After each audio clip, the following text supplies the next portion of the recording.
I think it's fair to say that without children, there wouldn't be much of a future for humanity.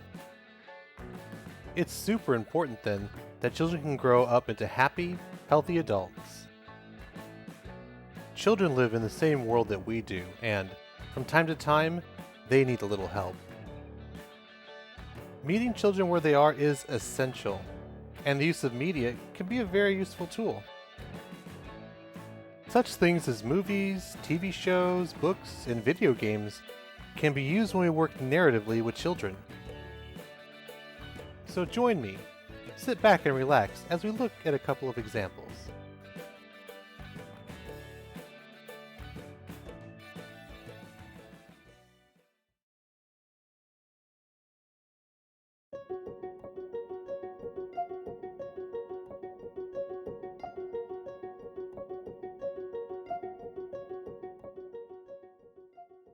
The film that I chose for this project is Luca, a colorful children's movie produced by Pixar Animation Studios and Walt Disney Pictures.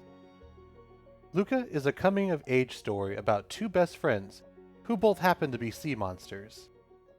Oh, and before we get too far into this, sorry for any spoilers. The story begins off the coast of the Italian city of Porto Rossa where, beneath the waves, our protagonist Luca lives with his parents and his grandmother. Luca spends his days herding fish and, frankly, he's bored out of his mind. Luca dreams about seeing what is beyond the boundary of the sea, but he is strictly forbidden by his parents from doing so. Then, one day, Luca meets Alberto, a fellow sea monster. Luca proceeds to follow Alberto to the surface and has his first experience of changing into a human. Luca knows he's not supposed to go to the surface, but he's irresistibly drawn by the allure of exploring a new world. After overcoming his fear with a little encouragement from Alberto, the two soon become inseparable and dream of exploring the world together on the back of a shiny Vespa. It isn't long, however, before Luca's parents discover what he's been up to and threaten to send him away to live with his uncle Ugo in the deepest part of the ocean. To avoid being sent away, Luca, with the help of Alberto of course, decides to explore the nearby city of Porto Rossa in order to get the Vespa that they will need for their travels. Shortly after making landfall, they discover that there is a yearly race in town known as the Porto Rossa Cup that, if they were to win, would get enough prize money to buy their very own Vespa. Along the way, Luca and Alberto meet an interesting cast of characters, from the insufferable bully Ercole and his followers Guido and Ciccio, to the spunky and kind-hearted Giulia, along with her stern-looking yet gentle father Massimo. As Luca and Giulia begin to form a close bond, she tells him about her time attending school in Genoa, opening his eyes to a world he wants to learn more about. As Luca becomes more and more excited at the prospect of going to school and learning about the surface world, his goals begin to diverge from Alberto, who wants to follow through with their plan of traveling the world on a Vespa. Without giving away the ending, suffice it to say that everyone, from Luca and Alberto to Luca's parents, and even the people of Porto Rossa, learn and grow from this experience. This movie is a heartwarming comedy, with loads of potential for clinical exploration.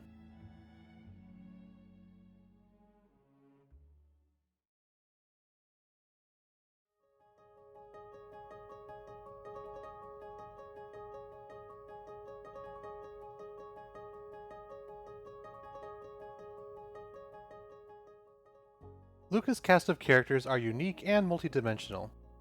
For the sake of simplicity, I'm going to examine the world through Luca's eyes, and touch on the other characters when they play a role in his system. Let's start with some of Luca's strengths.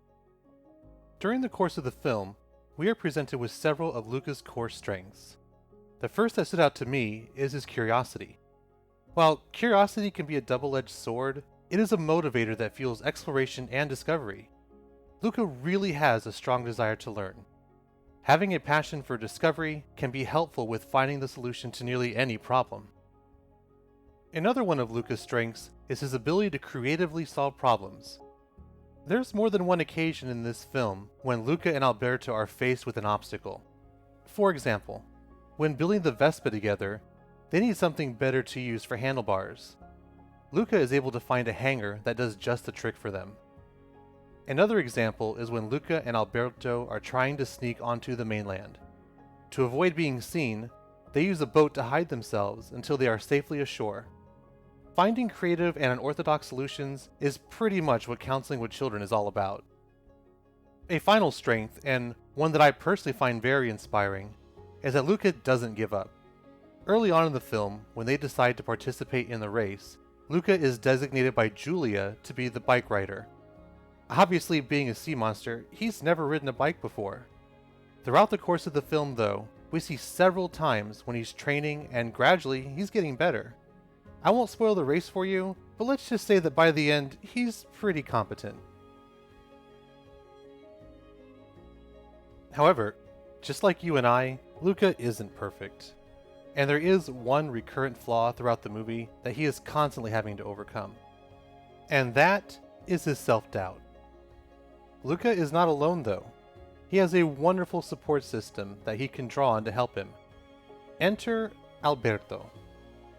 If there's one thing that Alberto has, it's an abundance of self-confidence. Or at least, that's what it seems like. As it turns out, Alberto has what he refers to as a Bruno in his head that tells him he can't do things. Sometimes, you just have to tell Bruno to be quiet. Hey. I know your problem. You got a Bruno in your head. A Bruno? Yeah, I get one too sometimes. Alberto, you can't. Alberto, you're gonna die. Alberto, don't put that in your mouth. Luca, it's simple. Don't listen to stupid Bruno. Why is his name Bruno? I don't care. It doesn't matter. Call him whatever you want. Shut him up. Say, Silencio Bruno. Silencio Bruno. Louder. Silencio Bruno. Silencio Bruno. Silencio Bruno. Silencio Bruno. Can you still hear him? Nope, just you. Good. Now hang on. Luca never forgets this valuable lesson. At various times during the rest of the film, when he begins to doubt himself, he can be heard saying, Silencio Bruno. And speaking of Alberto, another one of his good qualities is that he is there for his friend. From being there when Luca learns to walk for the first time, to sticking up for him when Ercole is picking on him, to helping him overcome his fears, Luca is able to lean on Alberto when he needs the strength. Julia is another important person in Luca's system. While her sense of justice is undeniable in the film, the largest impact that she has on Luca is igniting his passion for education. As I mentioned earlier, Luca is already a curious individual. But when Julia teaches him about the universe, he's hooked and makes it his new goal to attend school with her. Having someone in your system that supports your interests in this way is a huge asset. Julia is also very kind-hearted.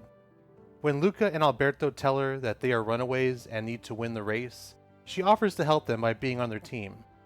She also takes them home for dinner and provides them a place to sleep. This is also significant in that Luca graciously accepts her kindness. It's okay to accept a helping hand when it's offered to you. After all, we're all in this together.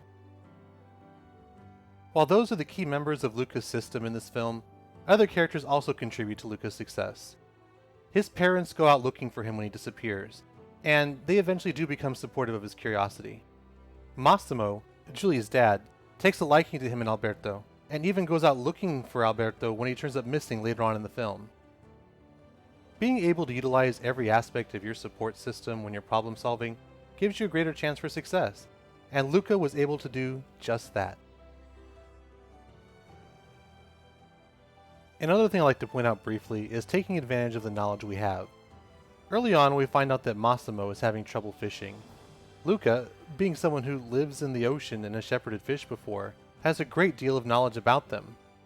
With the help of Alberto, they're able to point Massimo in the right direction and help him catch more fish than he would have expected. Knowing what you're good at and taking advantage of situations to use that knowledge is very beneficial. Before I wrap up this analysis, I want to address some of the cultural representations in this film. I suppose I need to address the elephant in the room, in that the setting for this film is a small port town in Italy. So there are representations of Italian dress and speech native to this time and place. To be fair, I feel like I'm not in a position to judge the representation found in the film. I will say that the director of this movie, Enrico Casarosa, was born and raised in Italy.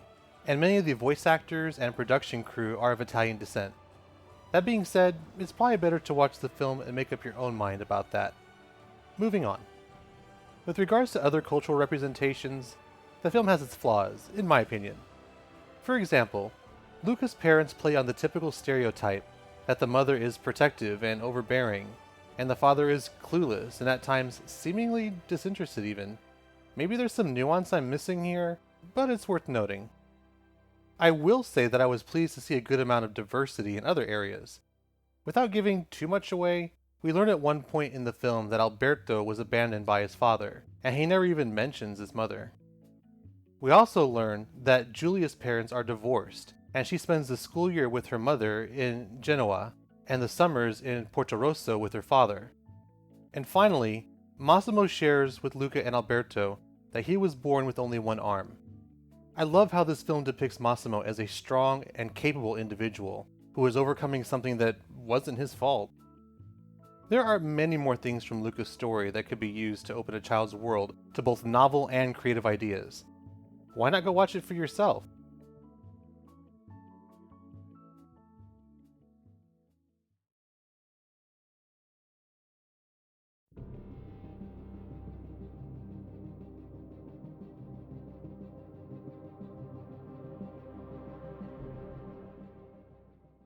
The game that I chose for this project is Horizon Zero Dawn, developed by Guerrilla Games and published by Sony Interactive Entertainment.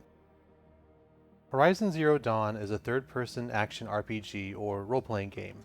The game is rated teen for language, some mild adult themes, and violence.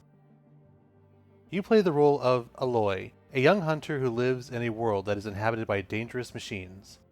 Aloy is an outcast among her tribe, and seeks to learn who her mother is, in addition to uncovering the mysteries of her past. The game starts when Aloy is a child.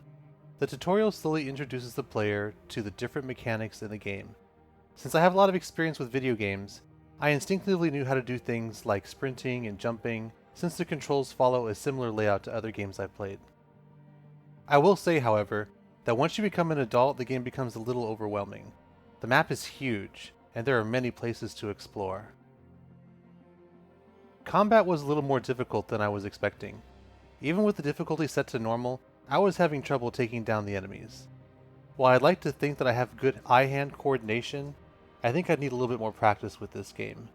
Fortunately, there is a system where you can scan the enemies to see what their weaknesses are, which I think is a great addition. There is also a crafting system where you collect items from enemies and the environment in order to make things like arrows and upgrades for your equipment.